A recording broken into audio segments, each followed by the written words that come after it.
Ce vendredi 25 juillet, s'est passé un truc assez cool dans le monde du TCG. Il y avait une nouvelle extension qui sortait, une nouvelle série qui sortait, qui était une série de Bandai consacrée à Gundam. Donc, Bandai, tu le sais, c'est eux qui font et qui éditent le jeu de cartes One Piece, ils éditent aussi Digimon, ils ont aussi Weiss Schwarz.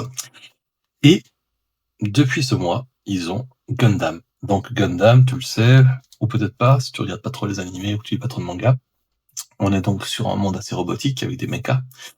Il y a pas mal de produits dérivés déjà, il y a beaucoup de Gunpla, donc là c'est des modèles à créer puis à peindre en fait de figurines, ça marche assez fort, il y a une grosse fanbase là-dessus. Et l'animé marche bien aussi, le manga aussi, il y a d'ailleurs chez nous en Europe, il y a Vega, en français qui est en train de faire des éditions assez diverses et assez qualitatives. Du coup voilà, ça c'est cool. J'ai fait une avant-première du jeu. La logique et le mode de jeu fait penser un petit peu à One Piece dans certains aspects. Dans d'autres aspects, il y a un peu plus d'anticipation. Les attaques se font et se cumulent d'un tour à l'autre, qui fait que pour ce coup-là, on pourrait plus penser à Magic. Donc un petit peu différent. Maintenant, je pense pas forcément y jouer, parce que je vais être honnête, One Piece, c'est un budget, c'est du temps. Et aujourd'hui, je pense pas qu'un deuxième TCG, même s'il est chouette, me permettrait de rentrer pourrait s'insérer dans mon planning, en fait. Aujourd'hui, j'ai pas le temps, pas pour deux. Donc voilà. Par contre, quand même pour marquer le coup, puis pour vous montrer un petit peu la diversité des cartes, je me suis dit qu'on allait quand même se faire une petite ouverture de quelques boosters pour vous les montrer. Juste ça, voilà. Puis ouais, voilà, voir un petit peu. Alors, sur la qualité des cartes, on est sur quelque chose d'assez épais, un peu comme One Piece. Et maintenant, on va s'ouvrir ces 4 petits packs-là, qui sont ici, achetés en loose à l'Ornitor hein, hier. Et du coup, on s'ouvre ça sans plus tarder, puis on va regarder ce qui sort.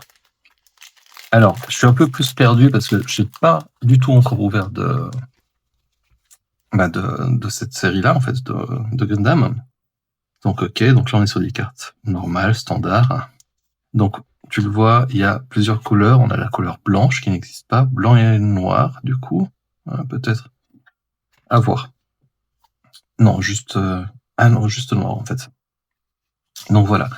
Ah non, c'est en commandeur. C'est en commande. Ok, d'accord. Très bien. Donc voilà. Donc 4 couleurs. Donc ça, 4 couleurs, c'est cool. Ah, super. Oh, joli. Voilà, une petite LR qui tombe et une ressource. On est quand même sur des niveaux de cartes qui sont assez chouettes. Ressources, donc ça, c'est un des trucs qu'il n'y a pas sur One Piece. Hein. Ça n'existe pas, mais voilà.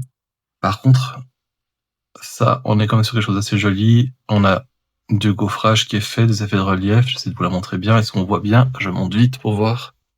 Je vous la baisse un petit peu.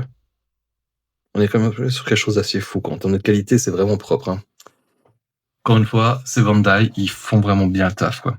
Donc ça va partir de côté. Et voilà, donc pour l'instant, 4 couleurs. On a des ressources, il y a des tokens aussi qui existent.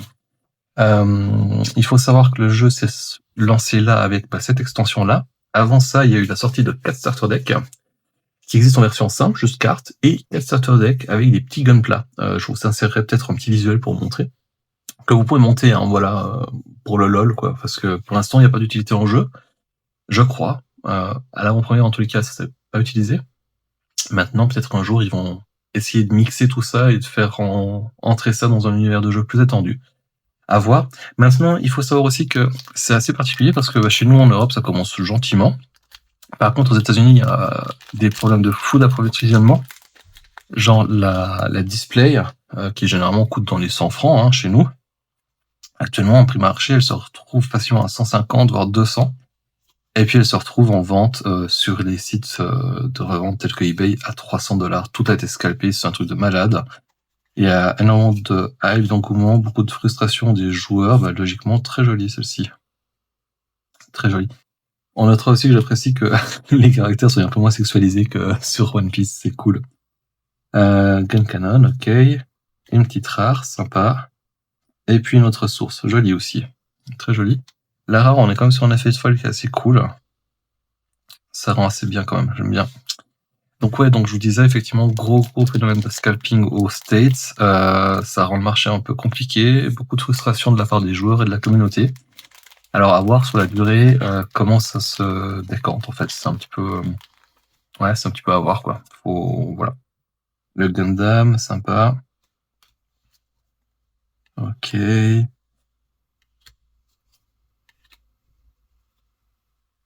Alors, j'aime vraiment bien les illustrations. Comme je vous le disais, je veux pas jouer. Puis même pour la collection, j'ai pas forcément le budget pour une deuxième TCG. Mais franchement, les cartes sont belles. Les cartes sont très belles. L'univers rend bien. Ça me plaît bien. Une petite rare qui tombe, ça c'est cool. Deux petites rares. Ok. Ouais, non, elles sont jolies. Elles sont vraiment jolies. Une petite ressource qui tombe, ok. Sympa.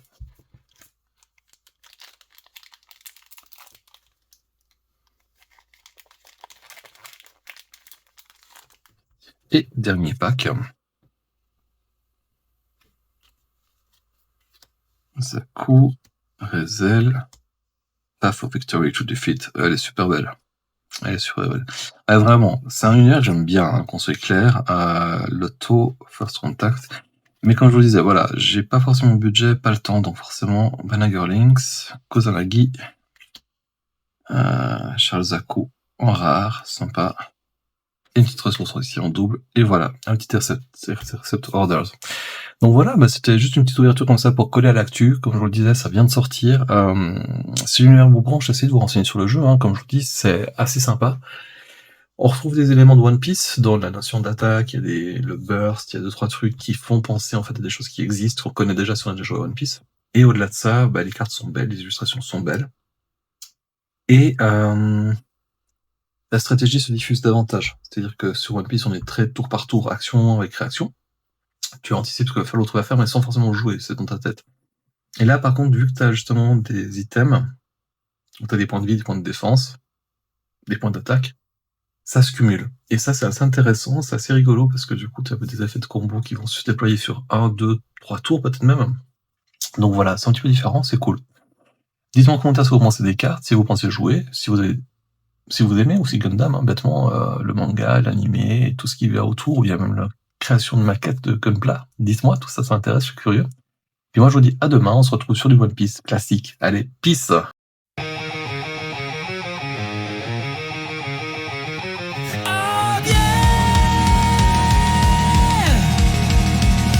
Toi c'est maintenant, Six en il est perçant, les cartes